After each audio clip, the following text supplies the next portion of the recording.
guess what? You've been doing everything I said about getting Micah's and your pony's hamstrings loosened up, but I missed one really good technique.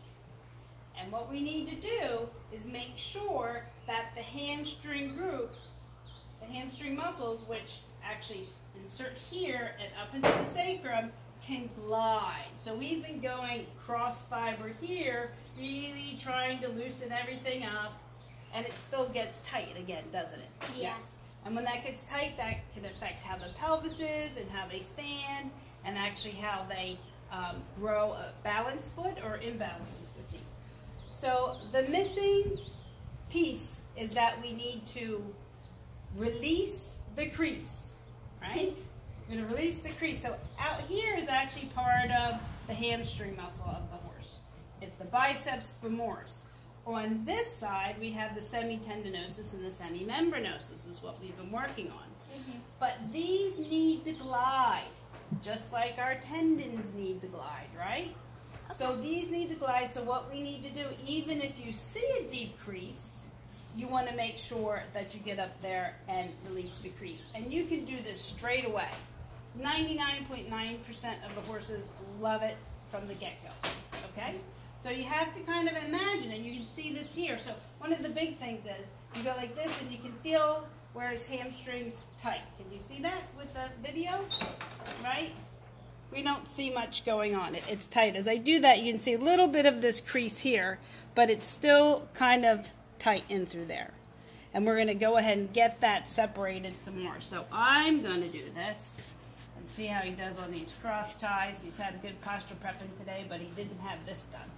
So I'm coming up to that insertion, and I'm coming down, all the way down into the crease. You can see the crease there, and then I'm coming up in here, and right across here where the point of the buttock is, and they may be rubbing their tail, and this is the bony point of the hip joint, not actually the hip joint, but it helps the hip joint on the leg.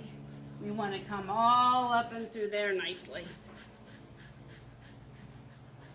And of course, the more they like it, the deeper you can go. You want to have nice short strokes, especially when you're going deeper.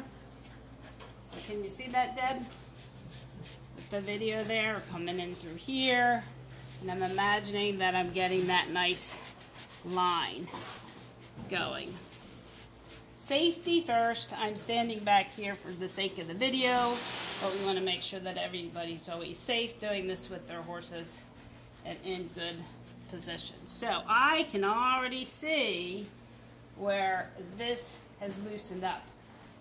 Then we're going to ask him, you see right through here where I'm getting that little crease around through here? It's a little road, yes, little line. So I'm going to ask him to stand up on that. I already see the veins starting to pop out in his legs. So then if we go like this, even though he's standing heavier on it, see how now you can start to see where this is kind of a separate bit of the muscle. Yeah. Right? It's moving separate about here. And that will actually help them to step out and do their lateral work better as well. You can see he gets a little goosey, but he's okay. Good boy. Mm-hmm.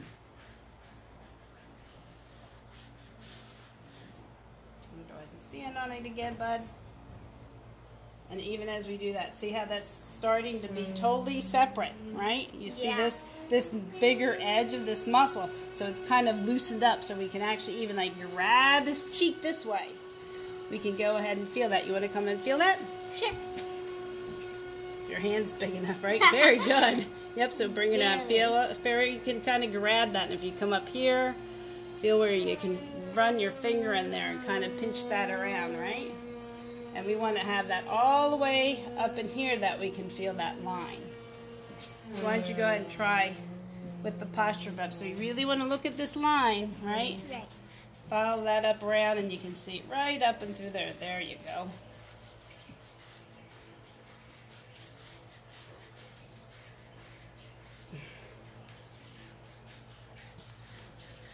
Good job. Very nice.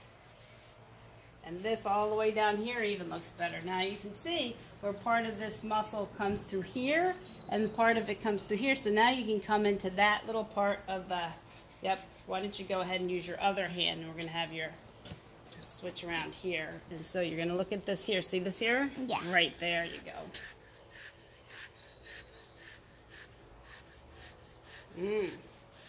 So you can see how that's going to help his stifle, his hip, and his hock, right? Yeah. If that loosens up so he can bend and he can jump and he can flex his hocks much, much better. Flex his whole hind leg, right? Yes. Okay, so let's go ahead and do this again and see what this looks like here. Right? Look how nice that is. That's a big difference, right? Yes. And all the way down through here. So now these two muscles of the hamstring can glide better, and this should stay much looser. And when it's tight, instead of doing this and playing with the muscle on the inside, you can get in here and release it. And then when you do the cross fiber, it's going to be even better. Yes. Very good. Good job. Thank you. You're welcome.